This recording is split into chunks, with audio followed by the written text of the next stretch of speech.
on n'est pas sûr de ce vaccin. 62% nous disent quand même sur notre compte Twitter qu'ils ne veulent pas se faire vacciner. C'est grave. Non, mais d'abord, il faut savoir... De quel vaccin on parle? Oui, de quoi on parle. D'abord, c'est une excellente nouvelle qu'il y ait un laboratoire qui dise qu'il a trouvé très rapidement, d'ailleurs, c'est dû à cette nouvelle technique de l'ARN messager, on peut avoir maintenant des vaccins très très vite. Donc c'est très important.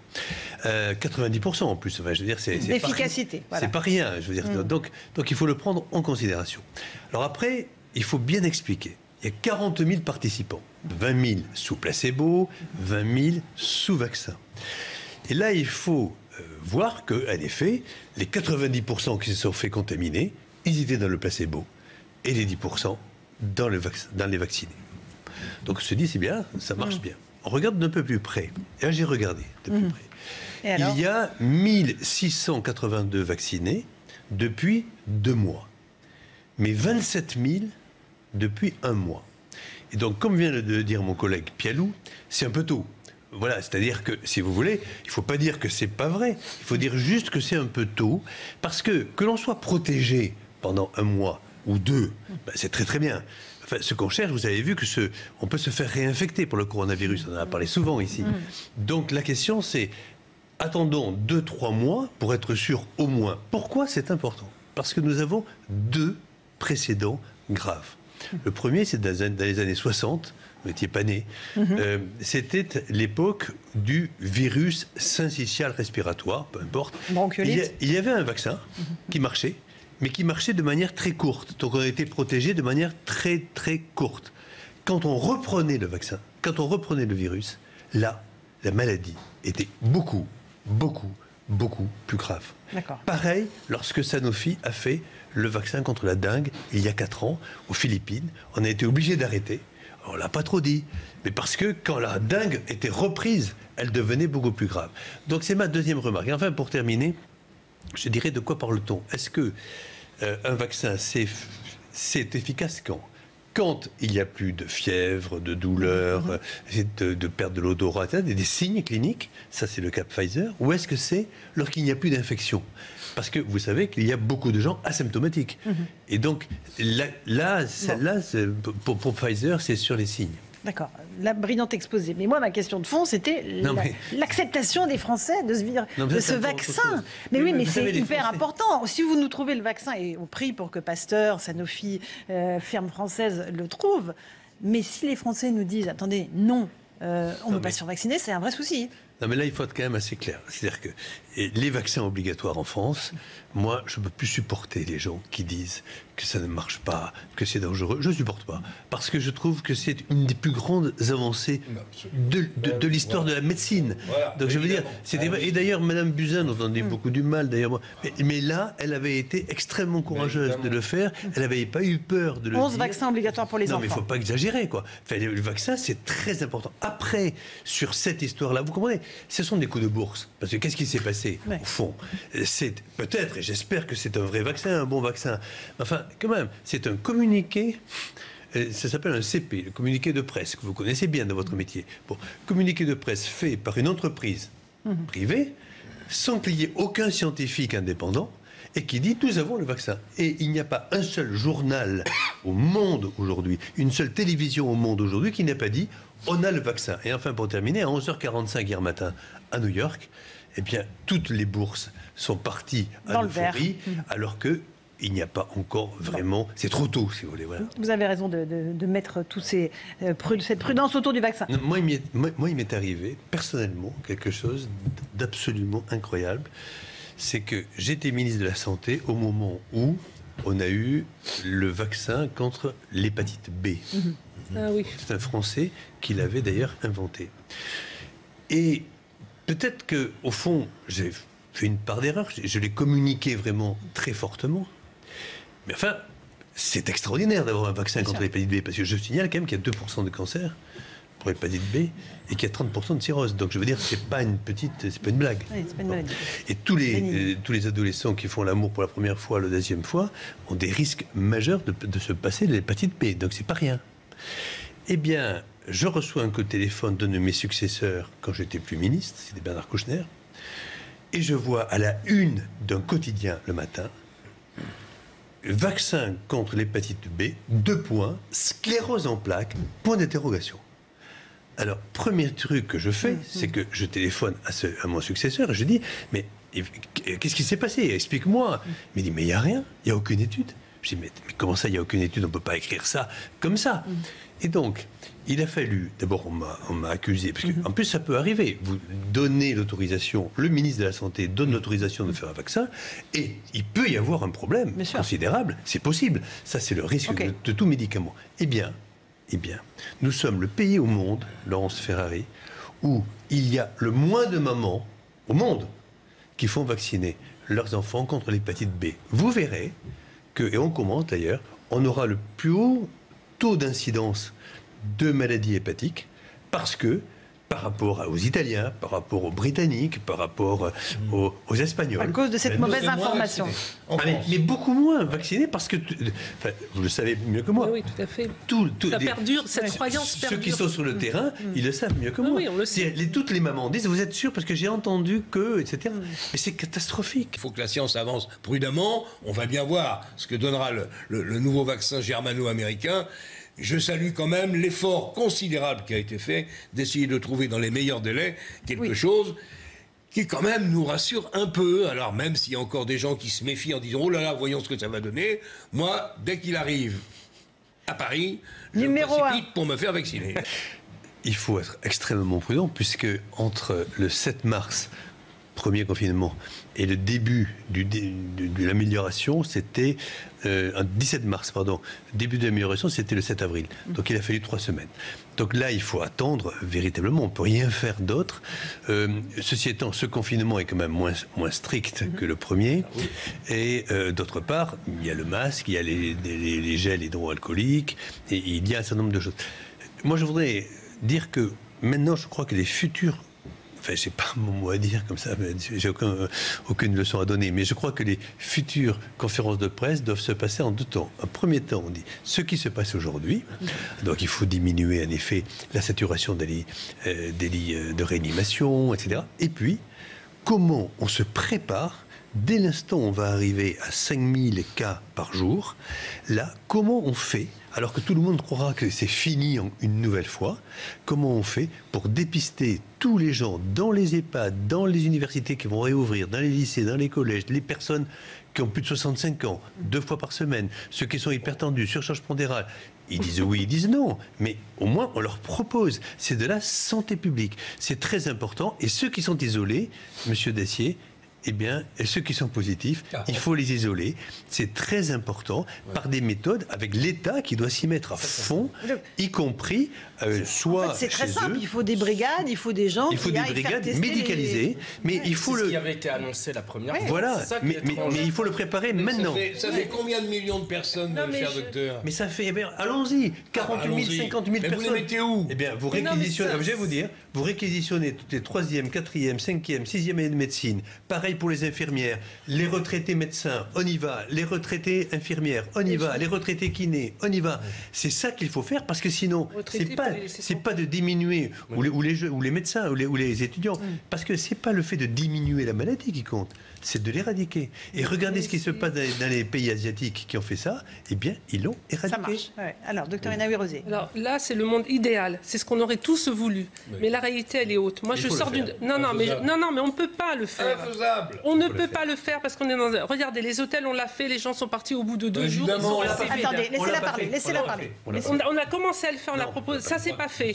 Là, actuellement, moi, je suis dans le centre Covisan où je travaille. On a des réunions hebdomadaires toutes les semaines. Et là, on vient de parler des tests antigéniques. Donc ça, c'est encore un gros problème. Il va falloir qu'on mette les choses au point parce qu'il faut vraiment rappeler que les gens qui sont négatifs, ça ne veut pas dire qu'ils sont négatifs.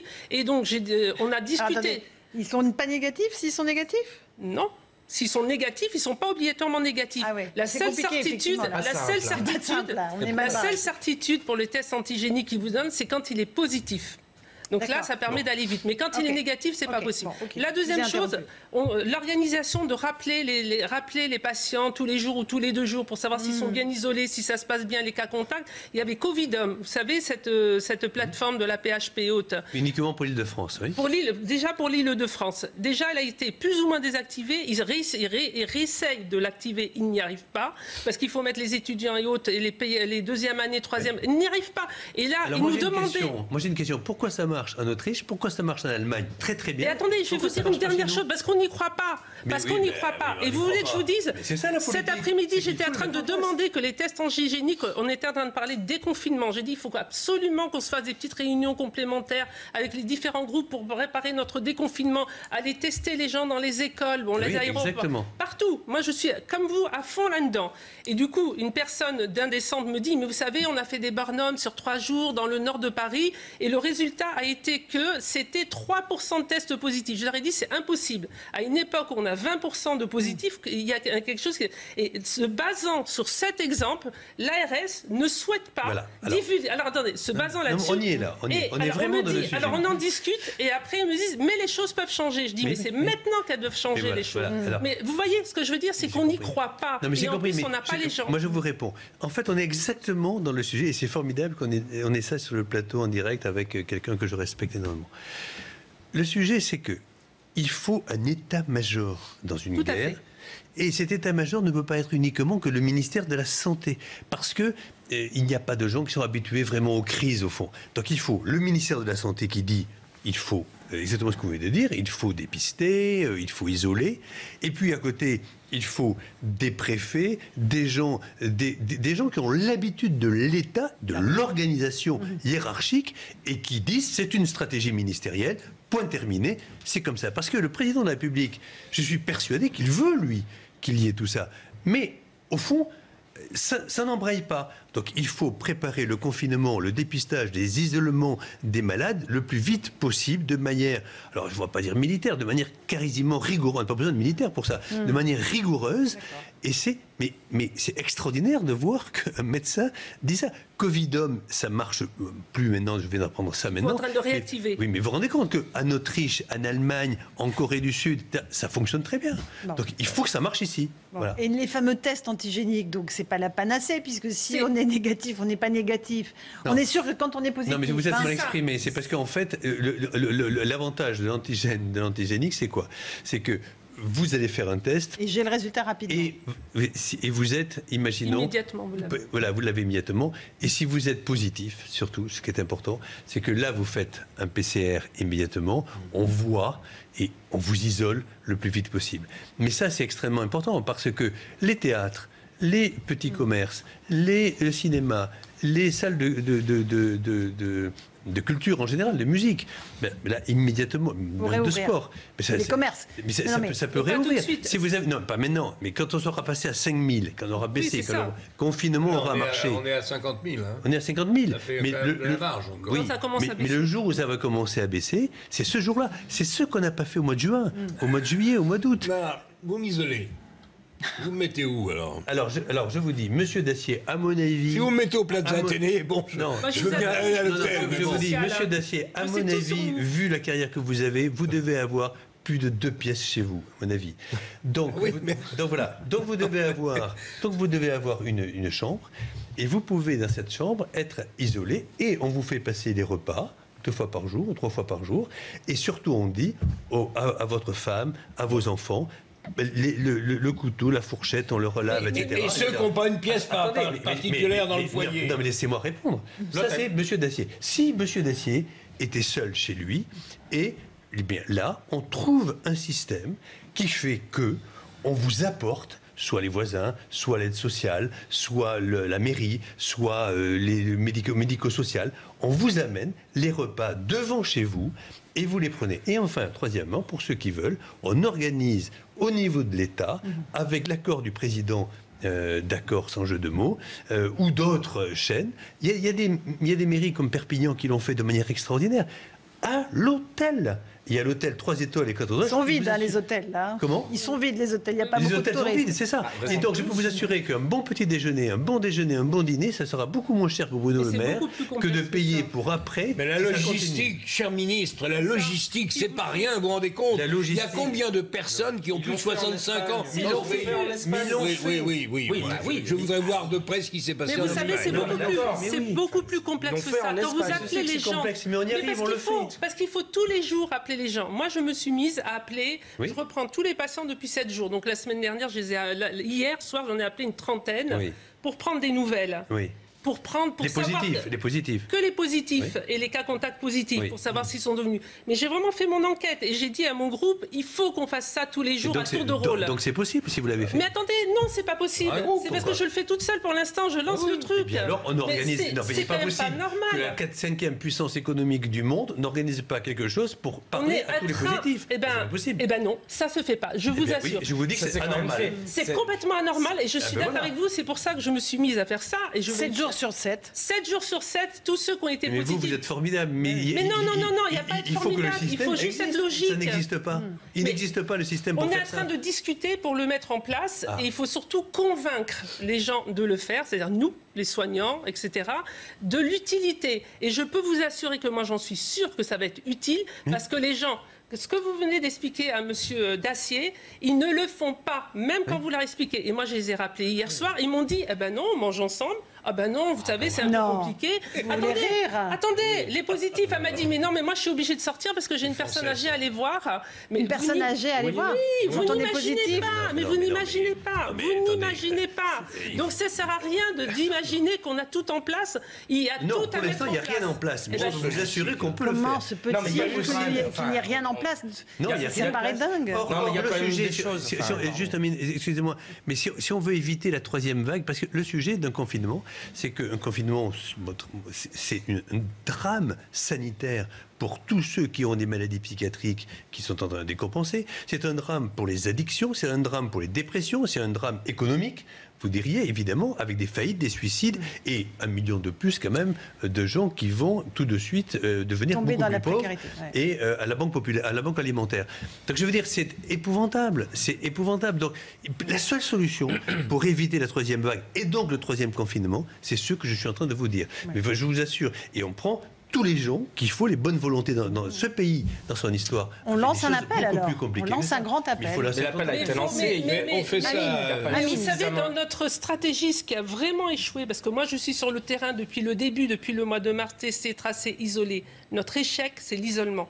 Bien sûr. C'est notre grand échec. C'est pour ça que je cogite depuis des jours et des jours. Et que j'ai même réalisé. Je me suis dit, j'ai fait des petites notes en me disant, à l'avenir, parce qu'il faut tirer des leçons, mais pour l'avenir, il va falloir qu'on s'organise sur le terrain avec des soignants, les travailleurs sociaux, les pompiers, les volontaires, tout ce qu'on veut, pour avoir des structures qui puissent réagir devant chaque. Et au sein de chaque mairie, parce que c'est la seule structure qui est neutre en termes de société. Et vous savez, par exemple, pour le test antigénique, ils ne veulent pas le lancer de façon large et haute. Et je pense que c'est une parce qu'il va falloir y aller, mais encadrant beaucoup mieux, sauf pour les gens du spectacle. Pourquoi? Parce que les gens du spectacle ne peuvent pas porter le masque pendant le tournage. Et donc, ils ont fait une exception pour eux. Et pour eux, on va faire les tests antigéniques régulièrement. Et il faut pousser. On est tout le temps en train de pousser. Et comme vous dites, nous, on a un système de millefeuilles avec les ARS, la Caisse d'assurance maladie, le ministère, etc. Moi, j'ai des gens qui sont appelés 3 fois par 3 intervenants différents. L'assurance, la sécurité sociale, le Covidum et le premier médecin qui leur a dit positif, et moi le 4e. Et à côté de ça, ils n'ont eu aucun appel. Il y en a 2 hier soir, ils m'ont dit enfin quelqu'un nous appelle. Mais c'est parce que c'est notre système qui est comme ça. Je pense qu'on touche du doigt une des difficultés majeures, énormes de ce problème. D'abord, quand vous dites le problème c'est l'isolement, le problème de l'isolement c'est qu'il repose sur la responsabilité individuelle. Vous ne pouvez pas mettre un surveillant ou un policier derrière chaque personne qui est isolée. Vous pouvez le rappeler tous les jours. Non, vous pouvez le rappeler toujours. Après, alors sans doute qu'on n'est pas allé aussi loin que ce que vous préconisez, mais on ne peut pas non plus dire que rien n'a été fait. Moi, j'ai vu cet été, pour le coup, j'ai été cas contact, donc j'ai vécu la chose, si je puis dire, de l'intérieur. Dès que le cas a été confirmé, et donc il a été confirmé que nous étions cas contact, nous avons été immédiatement appelés par la Caisse d'assurance maladie. On nous a indiqué, on nous a ouvert un compte, on m'a indiqué le laboratoire le plus proche, on m'a proposé un arrêt maladie pour le boulot si jamais il fallait s'arrêter quelques jours. Donc après, c'est vrai que dans le suivi sur la durée n'a pas été fait. C'est là que vous avez raison.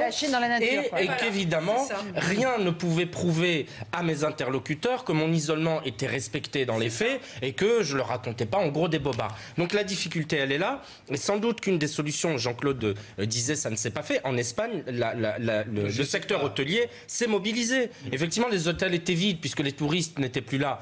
Comme les hôtels à Paris en ce moment sont quasiment tous vides puisqu'il n'y a plus de touristes. Donc on peut imaginer que le secteur hôtelier soit mobilisé pour accueillir un certain nombre... Et vous voyez ce que vous avez dit, c'est tout à fait clair. Tester, ça a été fait. Tracer, ça a été fait. Mais isoler, on ne peut pas vérifier. Et je vous dis, c'est la faille de notre système actuel. Vous savez, la maladie infectieuse, c'était simple. C'est pas comme le cancer. De tout temps, on isole les malades. De tout temps. Depuis la peste, l'humanité avant et après nous. Moi, je ne suis pas obsédé par les fêtes de Noël. Néanmoins, certains Français y pensent. Mais on est tous un peu. Mais on est tous. J'essaie de me mettre à la place des Français. Dans votre démonstration qui est convaincante, qu'est-ce qu'on fait d'abord pour essayer d'éviter que des milliers d'entreprises qui fabriquent des jouets ou qui les vendent soient en faillite le mois prochain? Et qu'est-ce que vous préconisez? Qu'est-ce qu'on va pouvoir faire? Qu'est-ce qu'on peut espérer pour le 24 décembre au soir et même la messe, plus que le lendemain, repas traditionnel du midi.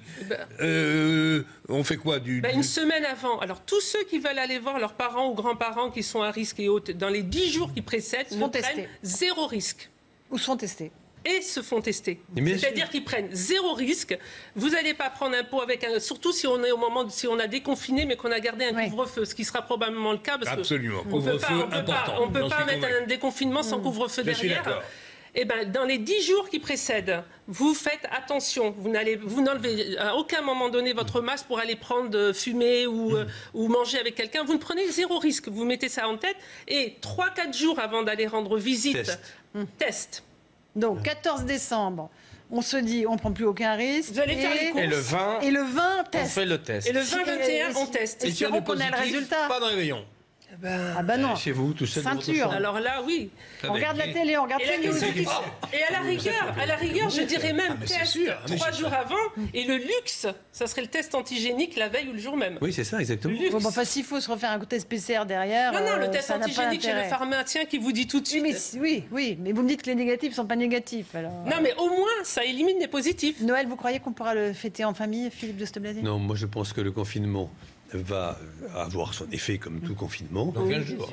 Oui, mais ce qui est le plus important, c'est ce qui vient d'être dit, c'est qu'au moment où nous serons à 5000 par jour, alors là, il faut trouver un système, il faut le préparer dès maintenant, et c'est très très compliqué. En effet, je suis conscient que c'est très compliqué. La logistique est lourde. Oui, mais il faut faire une logistique extraordinaire, et je pense que pour le président de la République, c'est très important de lui présenter de lui faire une proposition sur ça, et pas uniquement dire ah mais attendez, ça va beaucoup mieux, il y a moins de réanimation, mais c'est pas le sujet qui est moins de réanimation. Qu'est-ce que vous attendez pour aller le voir? Non, mais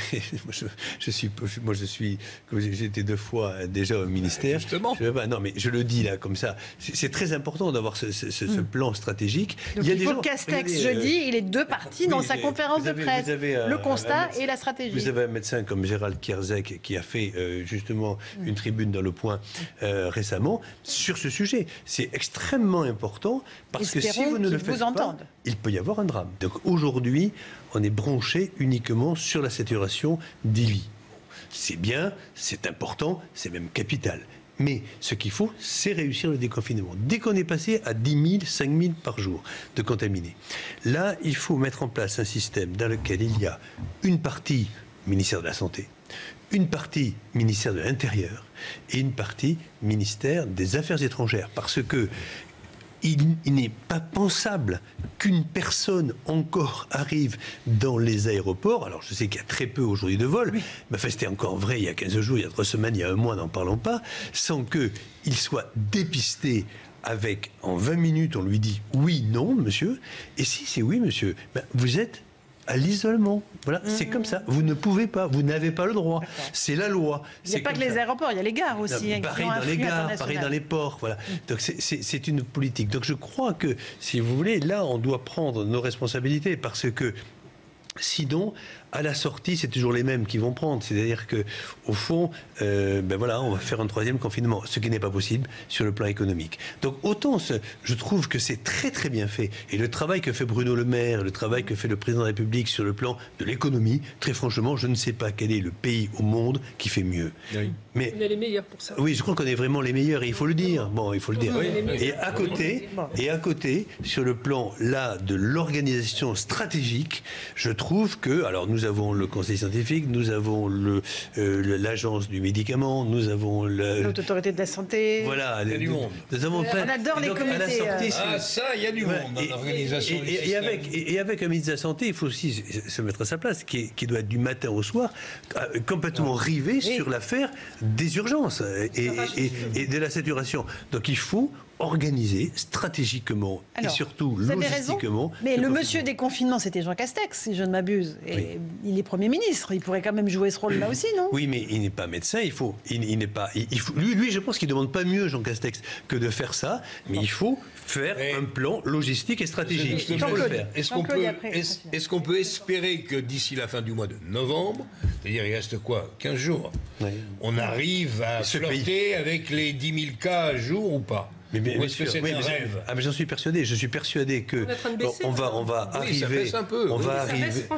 arriver début décembre à ces taux-là, à 10 000, 5 000. Il fallait le faire, et c'est là où tout va se jouer. Et il faut que l'administration française, je suis persuadé que Jean Castex se le fera, mais il faut le faire. Aujourd'hui, je n'entends pas quelqu'un le dire. Eh bien, c'est très important de le faire.